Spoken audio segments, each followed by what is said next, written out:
그리고 내 살을 먹고 내 피를 마시는 자는 영생을 가졌고 마지막 날에 내가 그를 다시 살리리라. 이 말씀에 사람들이 갈렸습니다. 참으로 그 선지자라고 임금 삼으려고 했던 무리들 왔던 길로 씁쓸하게 다 돌아갔죠. 심지어는 제자들 가운데서도 예수님 곁을 떠나 다시는 함께하지 않는 그런 무리들도 많이 생겼습니다. 이 말씀이 왜 그렇게도 받아들이기 어려운 말씀이었을까? 영생을 받아들이지 못하고 떠나버린 이 유대인들의 실패를 공정하게 평가해 볼 필요가 있습니다. 그렇게 하는 것이 우리에게도 유익이 될 것이기 때문입니다. 구약에는 영생하시는 하나님과 또 사람의 영생에 대해 언급하고 있는 6구절의 말씀이 있죠. 창세기 21장 33절, 다니엘 4장 34절, 12장 7절 이 세 구절은 하나님을 향해 영생하신 하나님 이렇게 표현하고 있는 구절입니다. 그리고 창세기 3장 22절과 시편 133편 3절 그리고 다니엘 12장 2절 보면 사람의 영생에 대해 말씀하고 있습니다. 그러니까 영생은 신약에 와서 갑자기 나타난 것이 아닙니다. 히브리서 11장을 보면 아브라함이 하나님의 언약을 영생의 관점에서 이해하고 있었다는 것을 볼 수 있습니다. 그래서 약속의 땅 가나안에 살면서도 자기 눈에 지금 보이는 그리고 밟혀지는 그 땅이 아닌 하늘로부터 내려올 번향 그리고 그 번향에서의 영생이 있을 것을 그것을 바라보고 기다리고 있었죠. 다니엘 12장 2절에도 자는 자 중에서 많은 사람이 깨어나 영생을 받는 자도 있겠고 수치를 당하여서 영원히 부끄러움을 당할 자도 있을 것이며 라고 되어 있습니다. 영생과 부활에 대한 말씀이죠. 그러니까 유대인들은 영생과 부활에 대한 지식을 갖고 있었고 거기에 대한 소망이 있었던 사람들입니다. 그러나 다른 한편으로 보면 유대인들은 이방인들의 구원을 위해 복음으로부터 어느 정도 제한된 사람들이었어요. 이사야를 부르신 하나님께서 이사야에게 이렇게 말씀하십니다. 여호와께서 이르시되 가서 이 백성에게 이르기를 너희가 듣기는 들어도 깨닫지 못할 것이요 보기는 보아도 알지 못하리라 하며 이 백성의 마음을 둔하게 하며 그들의 귀가 막히고 그들의 눈이 감기게 하라. 하나님이 지금 이사야에게 하신 말씀이에요. 그러니까 하나님이 이 일정 부분 눈을 닫아버리고 귀를 닫아버린 측면이 있다는 이야기예요.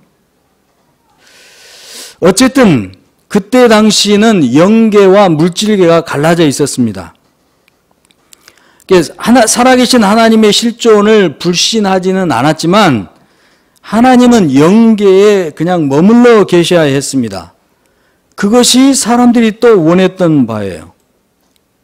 하나님이 시내산에 강림하실 때 사람들이 어떤 반응을 보였습니까? 하나님이 이 영계에 계시던 하나님이 물질계에 침투해 들어오시니까 산이 흑암에 덮였어요. 불이 붙어버렸습니다. 바위들이 막 터져나갔습니다. 마치 전하를 띤 구름과 구름이 만날 때 번개가 치고 천둥이 울리는 것처럼 영계에 계신 하나님이 이 물질계 속에 들어오시니까 난리가 난 거예요. 한마디로. 너무 무서워서 이 사람들은 하나님이 자기들에게 다가오는 것을 견딜 수가 없었습니다. 하나님 거기 계십시오. 더 이상 가까이 오지 마십시오. 심지어는 모세조차도 그때를 돌아볼 때 심히 무서웠다고 고백합니다. 그리고 하나님도 이 백성들의 이 말이 옳다고 또 인정을 하세요. 두고두고 그때 이야기가 후손들에게 전달되었습니다. 그러니까 자연스럽게 이 유대인들의 뇌리 속에는 두렵고 떨리는 하나님, 무서운 하나님, 1년에 한 번 정도 만나면 족한 그런 하나님, 그것도 대제사장을 통해서 간접적으로만 만나도 좋은 하나님, 그런 하나님의 이미지가 그려져 있던 것입니다.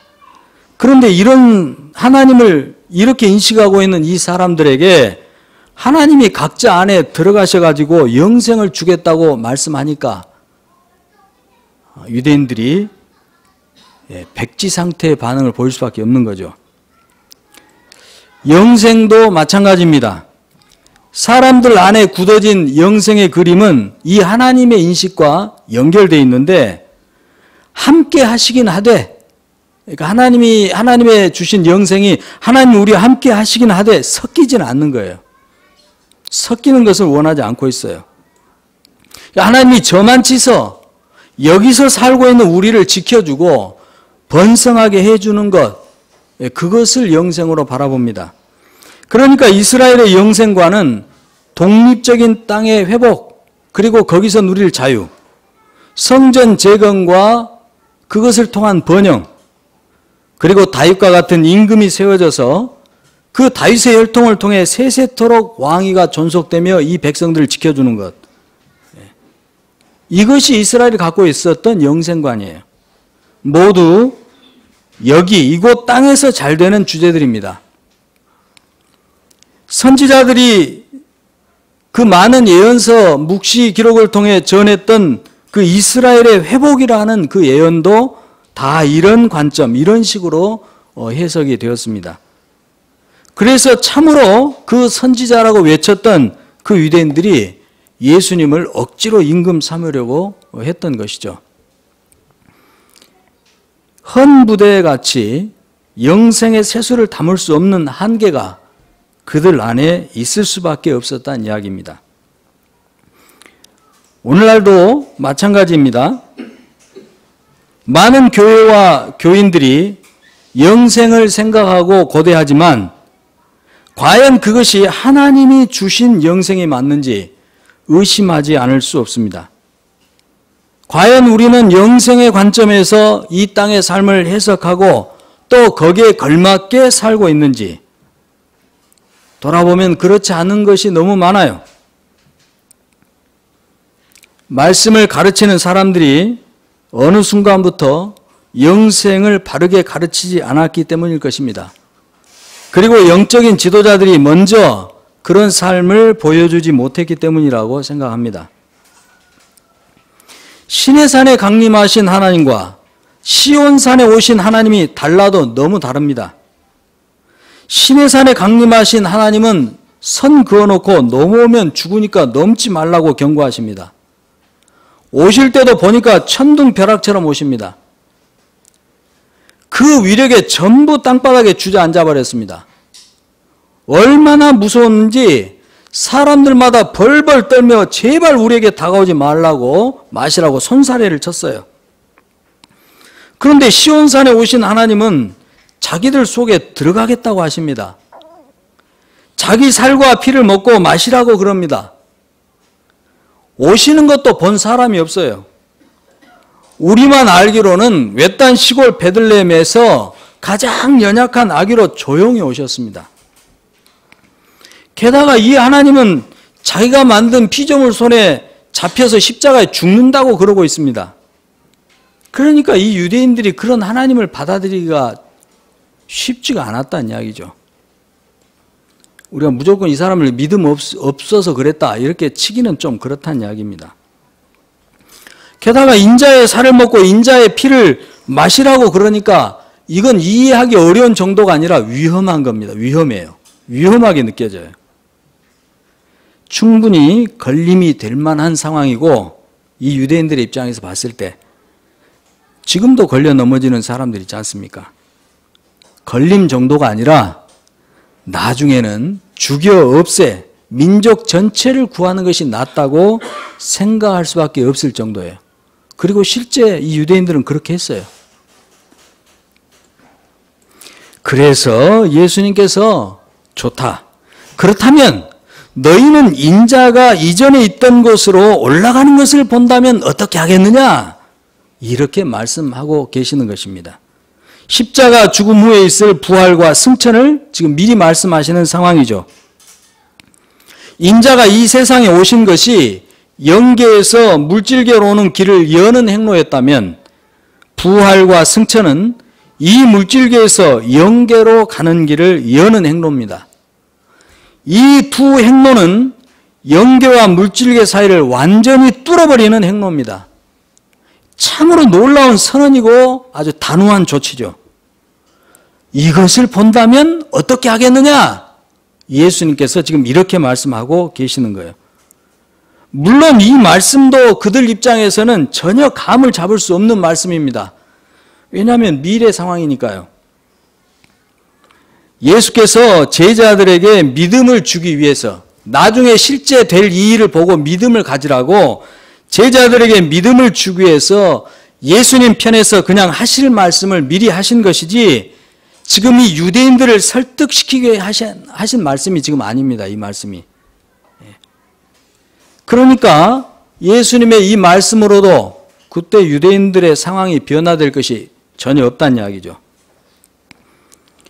우리에게는 예수님의 십자가의 죽음과 부활이 과거지만 그들에게는 지금 미래니까요. 사건이 일어나기 전에 들은 사람과 사건이 일어난 후에 듣는 사람의 반응이 같을 수가 없죠. 그러므로 예수 그리스도의 십자가 죽음과 부활, 승천 전의 사람들과 그 후의 사람들 사이에는 당연히 차이가 있어야 합니다. 초기 기독교인들은 정말 다르게 반응했습니다. 그들은 매우 신랄한 조롱을 받으면서도 십자가에서 죽은 그 한 사람을 하나님으로 경배했습니다. 그리고 그 사람이 말씀한 모든 것들을 믿는 것에서 결코 실패하지 않았습니다. 그들은 영생의 관점에서 자신들의 그 열악한 삶의 현실을 해석했고 그리고 믿음과 소망으로 살아갔습니다. 어디서 그런 능력이 나온 것일까요? 예수 그리스도의 십자가의 죽음과 부활과 승천이라는 사건의 역사적 실제성이 분명했기 때문에 그런 것입니다. 부인할 수 없었던 사실이었다는 이야기죠, 그게. 영생은 그냥 영원히 사는 것이 아닙니다. 영생은 하나님 안에 있고 아들 안에 있는 생명입니다. 따라서 영생을 얻는다는 것은 영생하시는 하나님의 생명을 품고 하나님과 함께 하나님같이 살게 되는 것이 영생입니다. 이 신비가 정말 얼마나 대단한지 영생을 품고 영생을 깊이 묵상하며 누리고 이 세상을 한번 살펴보십시오. 세상의 모습이 어떠하든지 상관없이 의미 있는 삶을 살아갈 수 있을 것입니다. 영생은 종말에 가서야 우리가 완전하게 누리게 될 것입니다. 우리에게 아직 미래의 것으로 남아 있어요. 그러나 이미 그 길이 열려 있습니다. 아직은 우리가 얼굴과 얼굴을 맞대고 하나님을 볼 수 없습니다. 그러기를 간절히 원하지만 아직은 안 돼요. 그렇지만 거울로 보는 것 같이 희미하게나마 여기서도 우리는 하나님을 볼 수 있습니다. 살아계신 하나님을 실제적이고 인식 가능한 방법으로 지금 이곳에서 만날 수 있다는 이야기죠. 하나님을 만나 영생을 얻고 영생으로 살기 원한다면 다른 곳이 아닌 십자가로 가야 합니다. 유대인들에게는 거리끼는 것이고 이방인들에게는 미련한 것으로 보였던, 그러나 구원을 얻은 사람들에게는 하나님의 능력이 되는 바로 그 십자가로 가야 합니다. 거기서 인자의 살과 피를 먹고 마셔야 됩니다. 살리는 것은 영입니다. 육은 무익합니다. 영생을 얻는 데 있어서 적어도 영생을 얻는 문제라면 육은 아무짝에도 쓸모가 없습니다. 비록 하늘에서 내려준 만나지만 그 만나도 육입니다. 영생을 주는 떡이 아닙니다. 그 만나도. 그래서 만나를 먹었던 사람들도 결국은 다 죽었어요. 오병이어도 육입니다. 예수님 일으키신 표적이지만 유괴예요. 오병이어의 기적을 먹었던 사람들도 결국 다 죽었습니다. 영생의 떡은 오병이어의 기적이 아니라 예수님 자신입니다. 그러니까 지금도 우리가 기적으로 사는 사람들은 죽습니다. 하나님이 일으키신 기적 먹고 사는 사람들은 죽어요. 예수님 먹어야만 사는 것입니다. 만나나 오병이어나 질량 보존 법칙으로 지배되는 이 세상을 초월하는 영생의 떡이 있다는 것을 가르쳐주는 표시이기는 했지만 그것도 육이라는 것이죠. 하나님이 영이시고 하나님이 보내신 인자가 영이시고 그 인자가 우리에게 들려주는 말씀이 영입니다. 그 영이 우리를 살리는 것입니다. 너희가 나를 찾는 것은 표적을 본 까닭이 아니요 떡을 먹고 배부른 까닭이로다. 배부르게 해준 기적 때문에 예수님을 따른 사람들은 언젠가는 그때 그 사람들처럼 예수님 곁을 떠나 다시는 예수님과 함께하지 않을 가능성이 큽니다. 영생의 관점에서 지금의 삶을 보게 되시기를 축복합니다. 미래에 완전하게 누리게 될 영생이지만 그 영생은 믿는 자 안에서 이미 이루어진 실제입니다. 그러므로 그 미래적 영생의 관점으로 이곳 현재의 삶을 해석하며 그 해석에 따라 거기에 맞게 살아가야 합니다. 미래적 영생의 관점은 부활의 관점이죠. 현재의 삶은 십자가적 삶입니다. 그것을 종말론적 신앙이라고 합니다. 종말론적 신앙으로 보면 지금의 모든 현실이 다 새롭게 해석될 수 있습니다. 어떤 처지와 어떤 형편에 있든지 감춰졌던 의미들을 찾아낼 수가 있고 숨겨졌던 이야기들을 밖으로 끄집어낼 수 있게 됩니다. 정말로 영생은 너무 크고 깊고 넓고 높은 주제입니다. 인간의 언어로 환원될 수 없는 너무나도 큰 것입니다. 맛보기 전에는 알 수 없는 것입니다. 그리고 설사 맛보아 알았다 하더라도 설명하기에는 너무나도 역부족인 것이 바로 영생입니다. 이 말이 너에게 걸림이 되느냐? 내가 생각하기에도 그럴 수 있을 것 같다. 그렇다면 인자가 이전에 있던 것으로 올라가는 것을 본다면 어떻게 하겠느냐? 예수님의 도전입니다. 그리고 말씀하시기를 믿는 자는 영생을 가졌나니.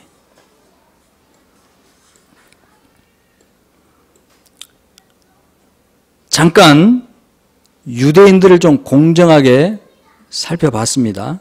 영생을 받아들이지 못한 이 유대인들의 실패를 우리가 좀 공정하게 봤어요. 그러나 한편으로 그들은 예수님을 보고도 믿지 않은 사람들이에요. 공정하게 평가해 줄 수는 있지만 그래도 그들은 실패자들이에요. 예수님을 보고도 믿지 않은 사람들입니다. 예수님의 말씀이에요. 너희는 나를 보고도 믿지 않는구나. 보고도란 말씀 속엔 충분히 믿을만 했다는 뜻이 담겨 있습니다.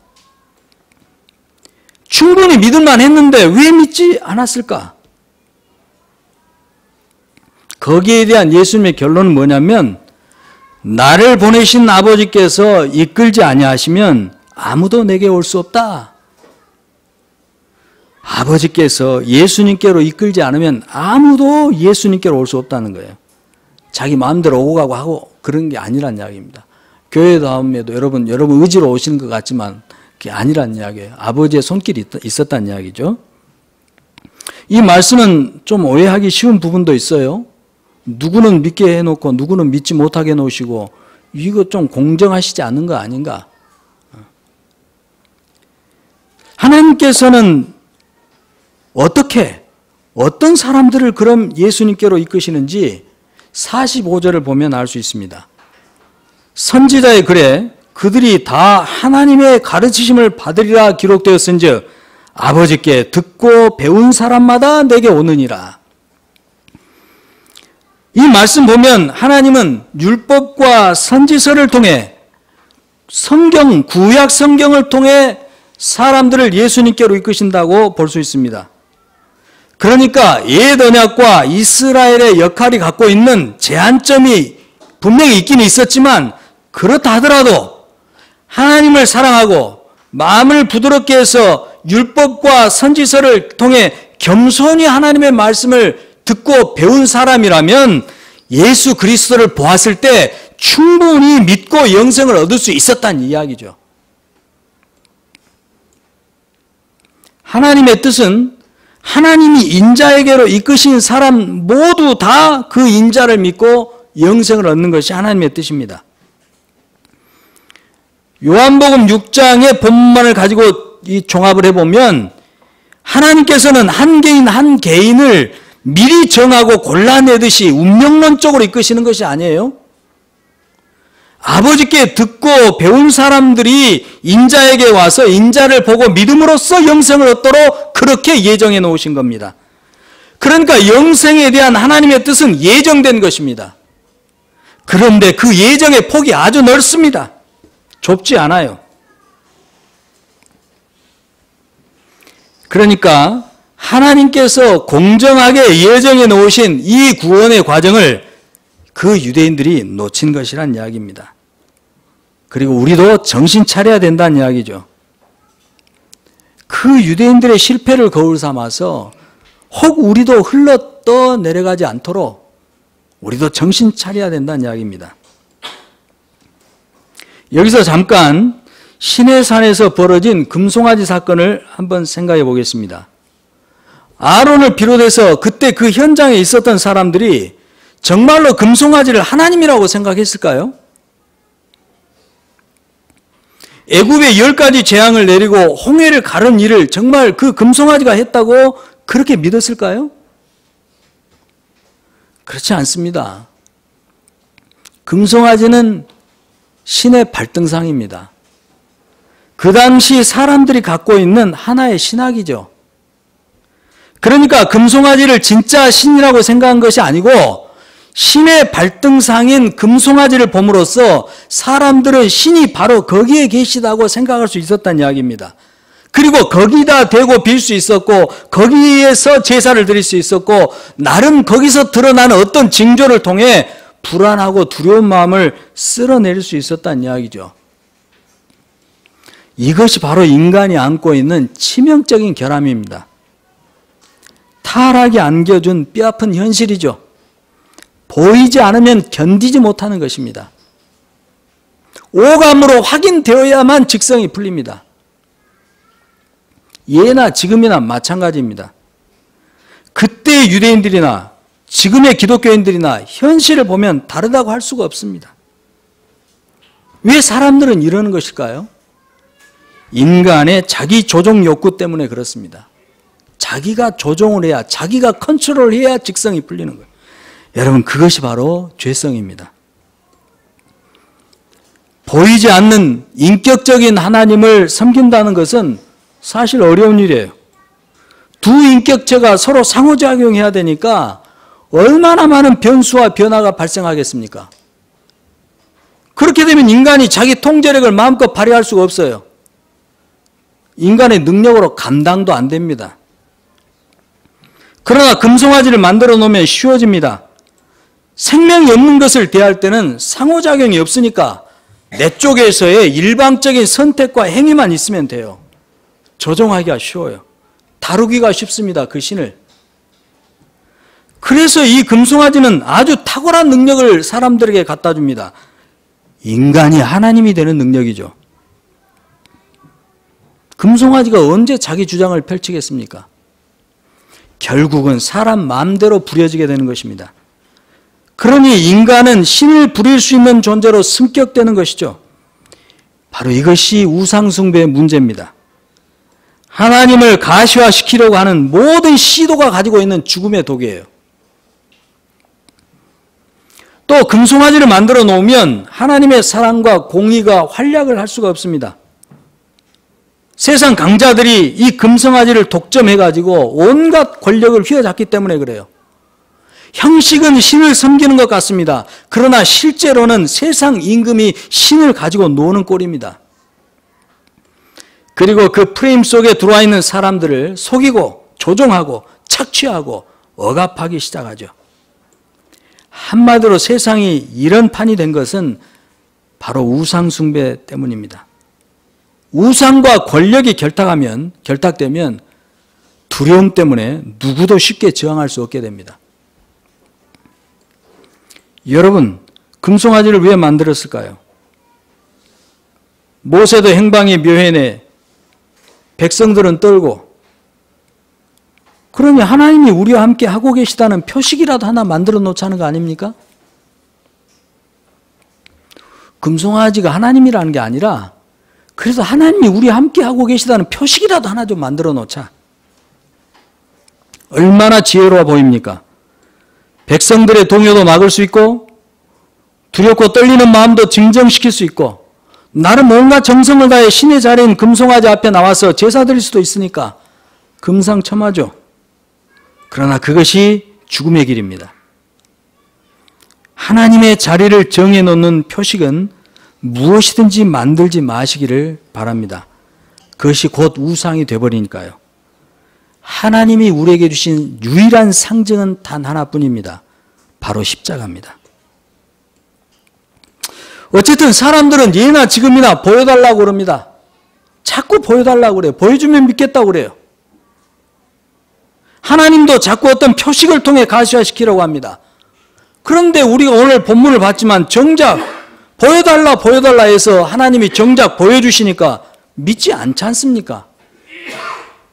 물로 포도주를 만들고 죽어가는 자를 살리고 38년 된 병자를 고치고 오병이어로 5,000명을 먹여도 남기고 물 위를 걷고 이 외에도 수없이 많은 표적들을 일으키고 결정적으로는 십자가에서 죽고 4일 만에 부활하는 표적을 보여줬는데도 믿지 않지 않습니까? 보고도 믿지 않습니다.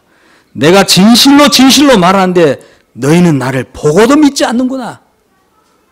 여러분, 인간이 이런 존재입니다. 하나님을 사랑할 마음이 없는 사람은 믿지 않습니다.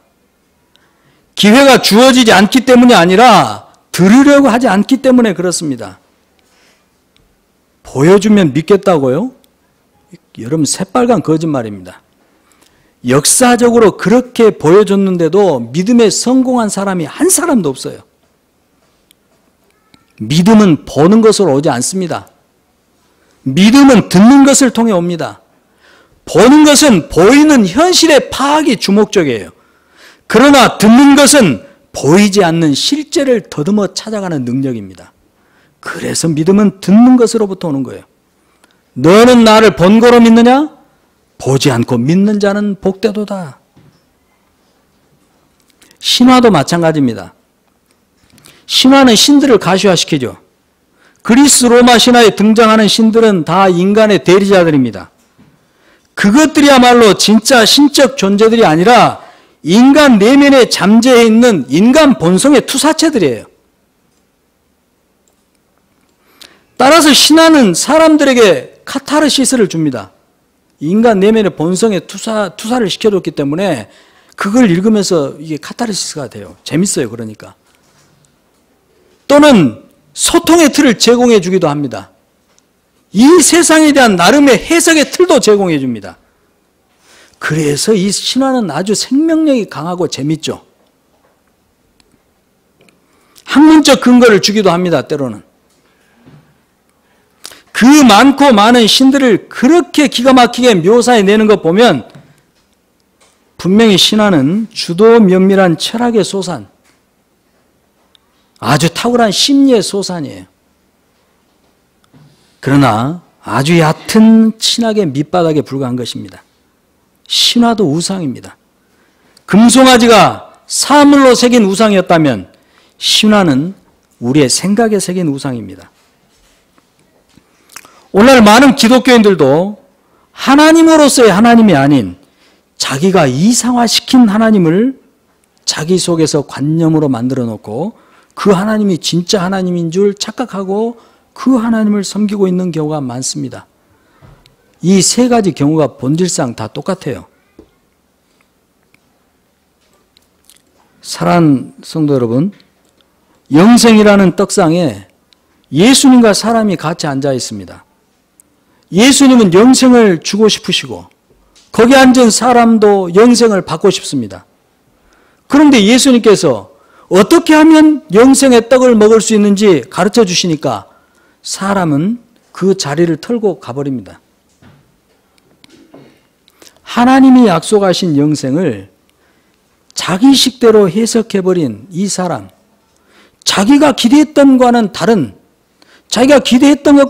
이상하게 느껴지는 영생이 오니까 자리 털고 가버리는 거죠.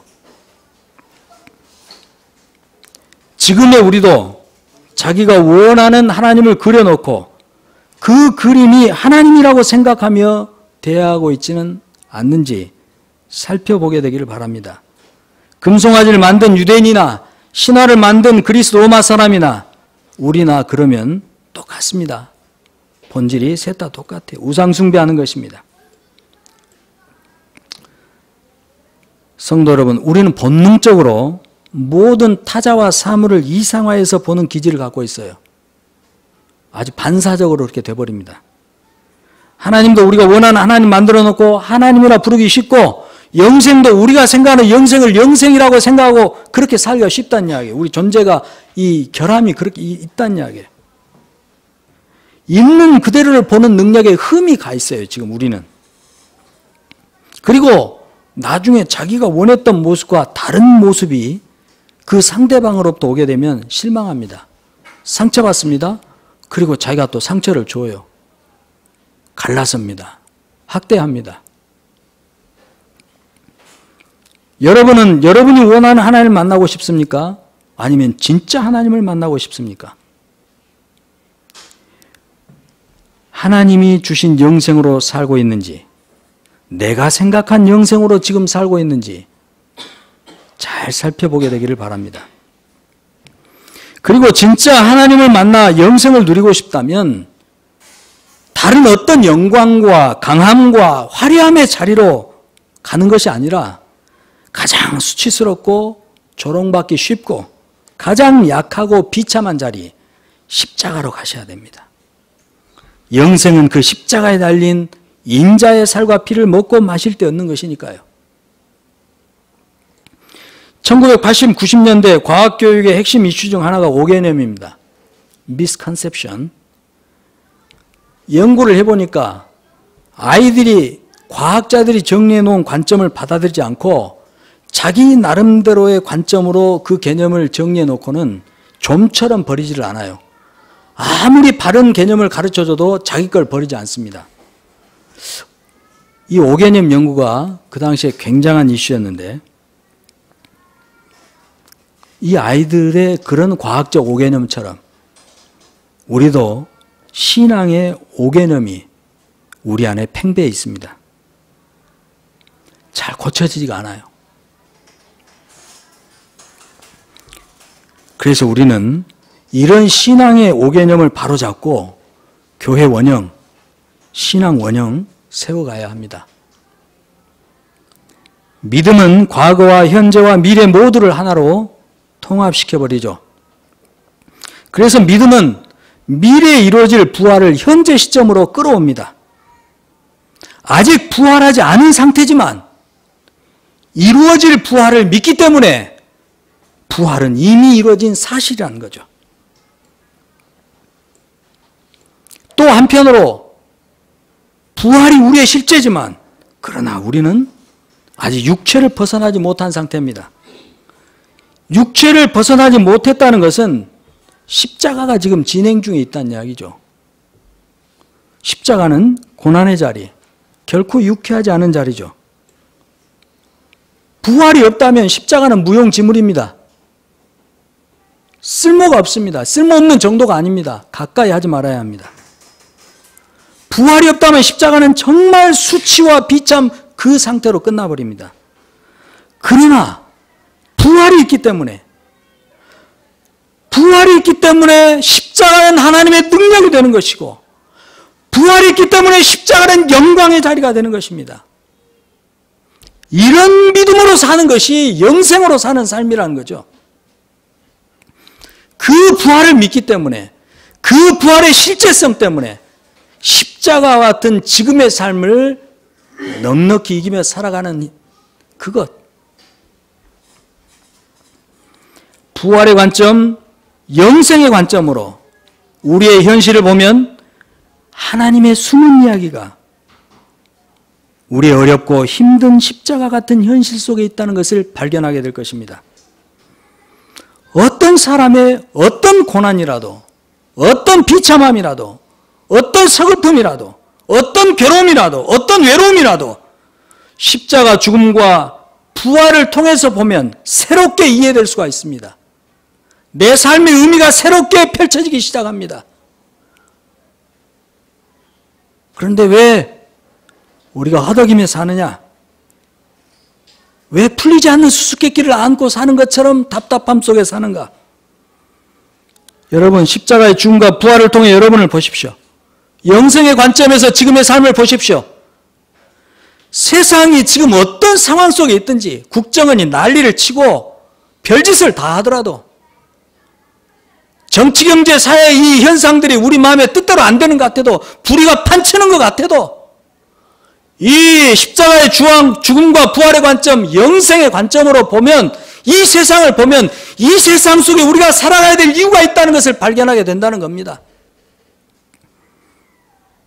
결혼 문제, 가정 문제, 이성교제 문제, 사역의 문제, 공부하고 배우는 문제, 모든 문제들을 우리가 다시 이해하고 다시 해석하고 우리 삶 속에 하나님의 뜻이 있다는 것을 발견하고 소망을 얻고 힘을 낼 수 있다는 것이에요. 할렐루야. 이 영생의 관점에서 여러분 각자의 삶을 새롭게 보시고 여러분 각자 앞에 놓인 믿음의 경주를 힘차게 질주하게 되시기를 축복합니다. 같이 기도하시죠. 하나님,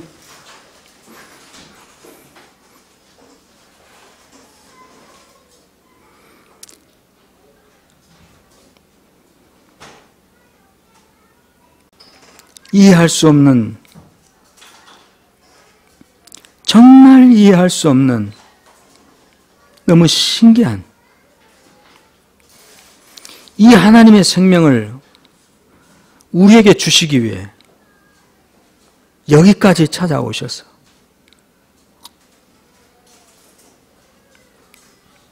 아무런 명분도 없이 오직 사랑하는 것 하나 때문에 십자가에서 몸을 깨뜨리고 그 살을 나눠주시고 피를 다 쏟아내시고 그 피를 나눠주신 하나님 사랑합니다.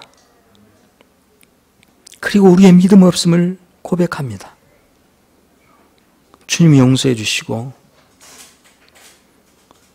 이 하나님의 말씀 앞에 다시 한번 우리를 추스리며 하나님의 말씀 앞에 있는 그대로의 모습으로 나가 벌거벗은 모습으로 그대로 나가 하나님의 긍휼을 구합니다. 이미 예수님의 십자가의 죽음과 부활과 승천을 통해 다 이뤄놓으신 그 하나님의 신적 생명, 이미 우리 속에 넣어주신 그 생명, 그러나 우리의 인식으로 가둬버린, 감옥 속에 가둬버린 그 생명, 주님 우리가 믿음으로 풀어놓습니다.